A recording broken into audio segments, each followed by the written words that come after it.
Welcome back to Austin Tech Talk. I'm sitting here with Marc Ruxin, the CEO of TastemakerX. TastemakerX, as Marc will tell you in a moment, is a social media game that provides a solution to the ever-growing problem of music discovery. Hey Marc, how's it going? Good. Tell me about TastemakerX and what makes it great. Sure, so we started TastemakerX a couple of years ago to solve the fundamental music discovery problem. We were unsatisfied with the algorithmic solutions brought back by Pandora or collaborative filtering on Amazon, so we built a social game where people will be incented to look really hard at the music space to see artists and people that are charting. So you can imagine kind of fantasy sports for music, and if you've ever played fantasy sports, you know every player on every team. It's social, it's mobile, and if you applied that same game layer to music discovery, I think what you'd have is a super compelling, super social way to discover people and artists that you care about. That's awesome. How are consumers being incented to go back? Do they earn points? I mean, I think there's three different layers we have at work right now. One, I think you have to ask yourself, why do people do anything on the social web? Why do people build Pinterest pages? Why do people try to build Twitter and Facebook followings? I think when it comes to something like music, people mostly want to be appreciated for having good taste in music. Most music fans really only care about turning other people on to the music that they care about. So we have a credibility rating system called the T-score. It works like a clout score, and it's based on how good you are at picking artists as they grow. So we let you build a virtual collection that puts up a stock chart interface for how you're doing as your artists continue to get more popular. So most people are passionate about having very good, trackable taste in music. They also want to have a lot of followings. And then over time, what we're hoping is that we solve a fan delineation problem, which is all likes and follows on Facebook and Twitter are the same. So artists can't really deduce their biggest fans. Inside TastemakerX, you'll be able to sort by top shareholders or top collectors, people that own the most virtual records in a band's collection. They'll be able to sort by influence. So if you're an artist that sounds like Mumford & Sons, wouldn't it be great if you could contact and reach out to and reward the biggest fans of bands like Wilco or Head in the Heart, bands that play the same music? So we're really trying to help fans get credit from bands for being big fans, and we're trying to help bands figure out who the influencers are in the genres that they're making music for. Fantastic. What can you tell us about your business model and how you'll be making money as you roll out the game? So we structured the business as a game primarily so that we didn't have to sell ads to media buyers and planners around the planet. That's an expensive long-term proposition. Very few people in the digital music space have ever been successful at doing that. And being on the receiving end from your ad agency past, you were the CTO of IPG, was it? Yeah, I was the chief digital guy for IPG, so for McCann Erickson, for Universal McCann, for many of our operating companies there. And my job was to literally bring new and interesting companies to the CMOs of our biggest clients so that we could get credit for doing kind of early digital projects.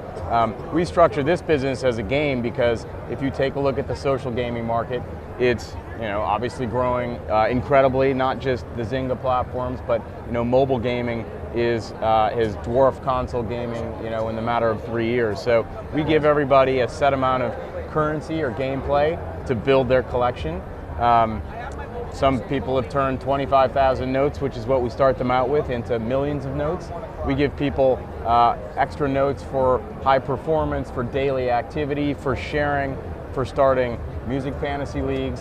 But long term, if you want to be the biggest fan of your favorite artist, you might have to buy more currency to break the top 10. And if you break the top 10, certain artists will be giving away everything from tickets to t-shirts to tracks. Has that started happening at all in your beta stuff, or this is just the plan?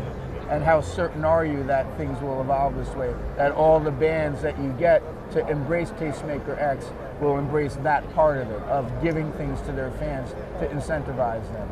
Yeah, we have 2 more big product cycles that will happen over the next 6 weeks. We're making a Spotify application.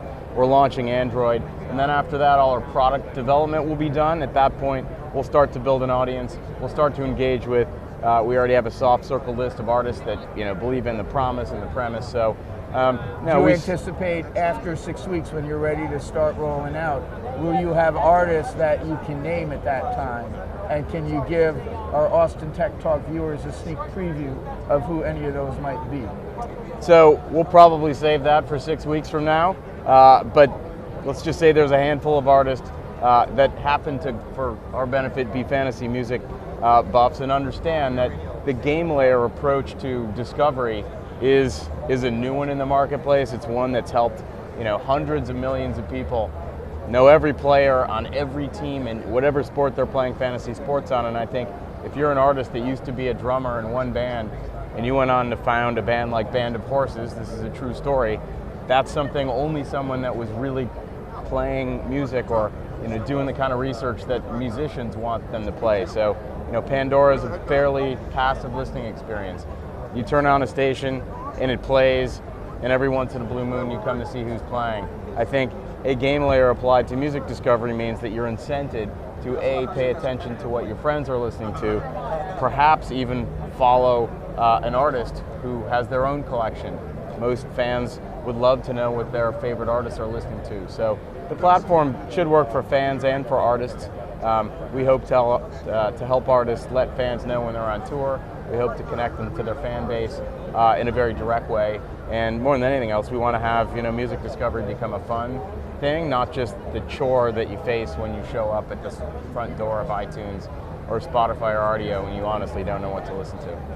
It sounds like there's an exceptional opportunity for artists that are on the bigger side embracing your platform and using their audience base within TastemakerX to promote bands that they like or bands that they pick to open their next tour. And I think that's a great discovery application.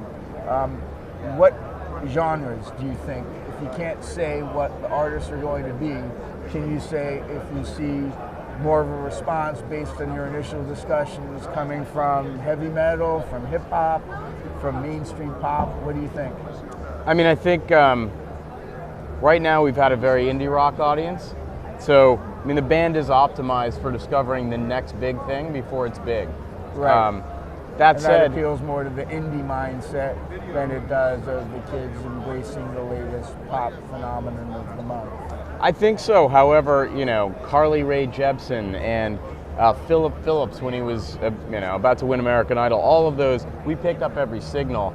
I think for us, critical mass in terms of adoption on the site could come because we have a hip hop artist that drives his fan base from Facebook or Twitter onto TastemakerX to push him into a trending status. So, the web works in funny ways. If the artist was a big pop star, if it was Justin Bieber, if it was, somebody, if it was Kim Thiel from Soundgarden, you would end up with an audience that came with, a fan base that came with a specific artist. So, but we're focused on 3 different kind of launch categories. One is, DJs in the EDM space, rock artists, and then eventually someone from the hip hop community.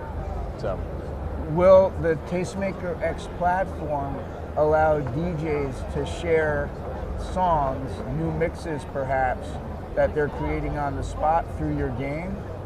Would a DJ be able to say, hey, which of these mixes that I'm working on now sounds the best? What's the best segue or transition? Would the game allow for that type of two-way communication? Yeah, I mean, I think we'd love if that happened. So what we're focused on right now is a whole bunch of really deep API integrations. So we've got Songkick integrated for touring.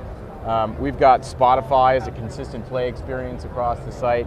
We've got SoundCloud, YouTube, and Apple as play experiences. We've got bios, we've got tweets, we've got news. So our business is not to create new businesses that exist. Our business is to create a full fan and band experience leveraging the best technologies out there. So, part of what you described sounds a bit like Beatport. Part of a lot of people have asked us if we're going to allow artists to raise money on our site. I mean, I think Kickstarter and Indiegogo do a great job of that. So we're focused on integrating more and more of those APIs into the environment. We're going to give artists, real estate on the page to communicate to their fan base however they like. They can upload new videos, they can offer tickets, they can communicate directly to fans, but we'll let the artist authenticate the page and activate that fan base themselves. But sure, we'd love for artists to use our user base to engage in whatever way they like. Great. What do you think TastemakerX is going to mean for people in the industry? What is now going to be possible if you're an agent, a label executive? What can happen once TastemakerX launches that wouldn't have been possible before? Yeah, man, I think in many ways, and I was an A&R guy 20 years ago, and I got lucky and ended up having that job, but I think if you're a label, to the extent that there still is a formal A&R function, there's kids all over the world that are way better at picking up and coming bands than anyone at a label today. They're all over SoundCloud and Bandcamp. They're digging deep. They're reading every microblog that people can't pick up. So I think tastemaking has become democratized, and the people that are really, really, really good at that are probably, hobbyists sitting at home or sitting in their apartment, just completely compelled with music. So I think TastemakerX allows artists and labels and management companies to see how good young people can be at the game of finding new music, which is really the game in the music business. I think at scale, we put up as sharp a signal about what's trending as anything. So we have a chart, and the chart shows, using external and internal buying and selling forces, exactly what's happening.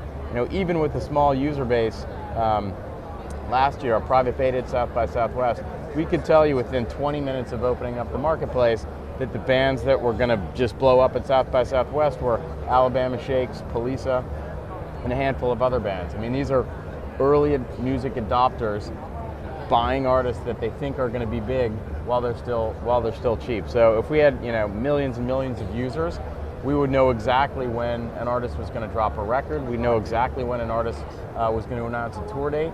We'd know exactly when someone got a headlining slot at a festival, because we're about 6 weeks ahead of any real news curve. So this is crowdsourced information gathering, and to the extent that you have a healthy following, either as an artist or a player inside the game, these links that will be distributed around the web. So somebody just added something to their collection, people will click on them, they'll listen to the music, and they'll discover the artist. So hopefully we help artists find an audience base, and we help everyone in the music ecosystem find people that are passionate and really good about identifying the next big thing.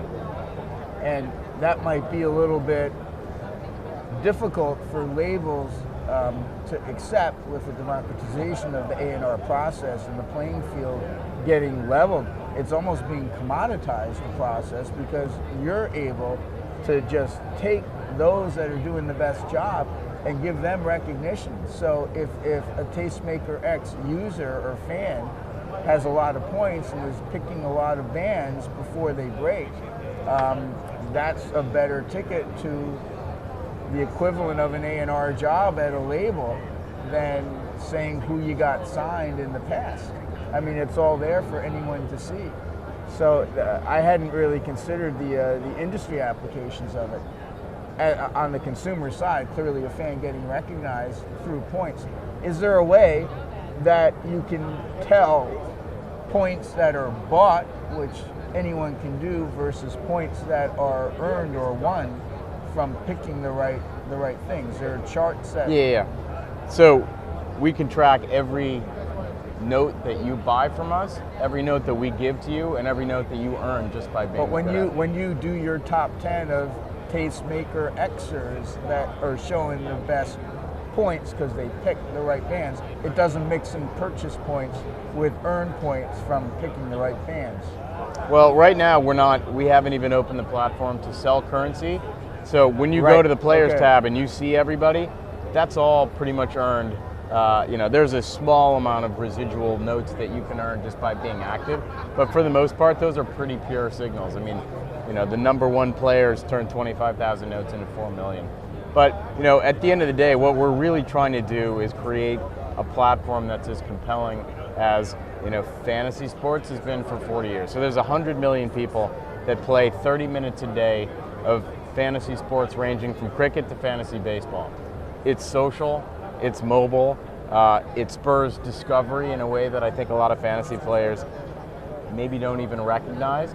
And if we could really apply that gamification layer to start music and eventually film and other cultural attributes, I think people would be more inclined to find the music that they don't know exists today.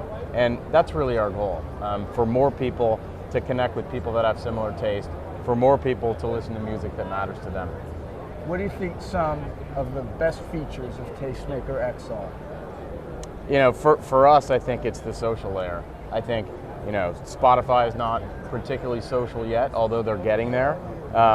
But I think, you know, for every person on the planet, there's maybe 10 to 20 people who really have their taste in music. I wish I knew who those 20 people are for me. I've always been a tastemaker that, you know, distributed music to my ecosystem.